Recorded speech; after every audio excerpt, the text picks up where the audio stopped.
Welcome to The Explainer. Today, we are diving into one of the biggest, and I mean biggest, and most overlooked costs when you're building a new home. And no, it's not the lumber or the foundation, it's the absolutely massive expense of just getting hooked up to the grid. So you're finally doing it. You're building your dream home. It is so exciting. But there is a massive financial trap that catches pretty much everyone, even the most careful planners, completely off guard. You've probably got a budget for everything, right? You've accounted for the flooring, the light fixtures, maybe that beautiful granite countertop. But the number one thing that blows up a construction budget is something most of us don't even think about until it's way too late. Yeah, $30,000 or even more. And here's the real shocker. That number is almost never, ever included in your builder's estimate. It's a totally separate and often huge expense that you've got to be ready for. Okay, so let's get right into it. If you want to protect your budget, you first have to understand what in the world you're actually paying for when you connect your new home to all those public services. This quote really hits the nail on the head. Think of it like a toll or an entrance fee. Your builder puts up the house, but you have to pay this fee just for the privilege of connecting that house to the water, the sewer, the power, all the things we can't live without. All right, to get a handle on the bill, you've got to learn the lingo. You're going to see two main terms thrown around, tap fee and impact fee. They sound similar, but they are totally different things, and knowing that difference is absolutely crucial. So first up, you've got the tap fee. Now, this one is pretty straightforward. It's exactly what it sounds like. It pays for the actual physical work of hooking you up. It's the cost for the crew, the pipes, the valves, and the meter that brings that utility from the main line under the street right to the edge of your property. And then you have the impact fee. This is where it gets a little more abstract and a lot more expensive.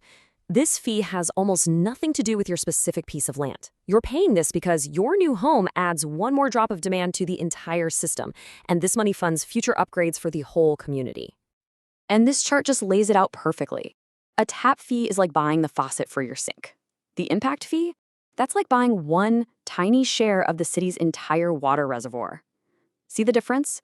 You're paying for both the direct connection to your house and for the strain your house puts on the whole system. Okay, so now that we know the lingo, let's get down to the real reason we're here, the numbers.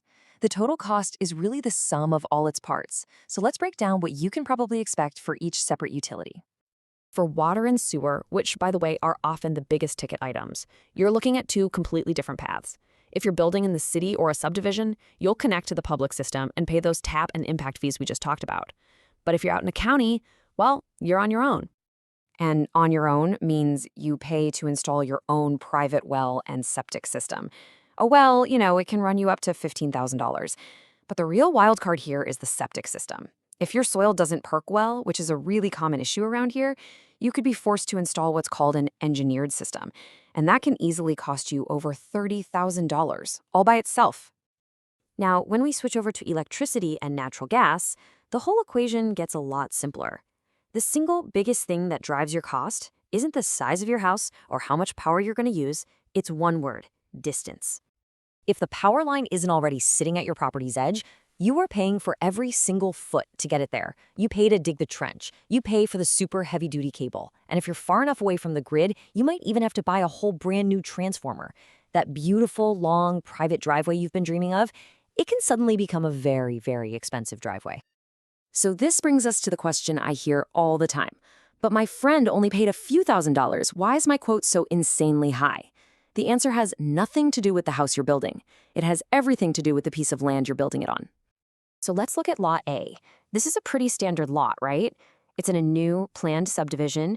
The developer has already done all the heavy lifting and spent the money to bring the main utility lines right there to the street, in front of every lot. So because all that expensive groundwork is already done, your costs are just the standard tap and impact fees. The total comes out to a predictable and way more manageable $7,000. But now let's look at Lot B. It is a gorgeous, private 5-acre piece of land. But your home site is way back, 800 feet from the road, and there are no public utilities anywhere in sight. In this scenario, you basically become the developer. The cost here it's just staggering. You need a well, you need that expensive engineered septic system because of the soil, and you have to pay to run power 800 feet. The total just skyrockets to almost $52,000. Now, here's the crucial point. We are talking about building the exact same house plan. Same square footage, same finishes, same everything. The difference in cost, driven entirely by the choice of land, is nearly $45,000. I mean, that is the very definition of a budget-breaking surprise. So, how do you avoid this nightmare scenario? Simple. You do the research before you are financially locked into that piece of land. You need a budget built on facts, not on guesses. So here's your action plan. Okay, before you sign on that dotted line for the land, get the property's parcel ID number and start making some calls. This table shows the main utility providers here in the Tri-Cities. And a pro tip, you'll want to talk to their new construction or their engineering departments, not the regular customer service line. And don't just be vague. You need to ask these exact questions. Use their language, tap fee, impact fee. Ask how far away the nearest main line is. And this last one, this is the most important one. Ask for a formal cost estimate letter. A guess over the phone is not good enough. You need to get it in writing. Because ultimately, that beautiful, seemingly affordable piece of land could have tens of thousands of dollars in hidden costs buried just beneath the grass. Taking these steps and doing your due diligence is the only way you're going to know the true cost of that land. And it is the key to making sure your dream home project starts on solid financial ground.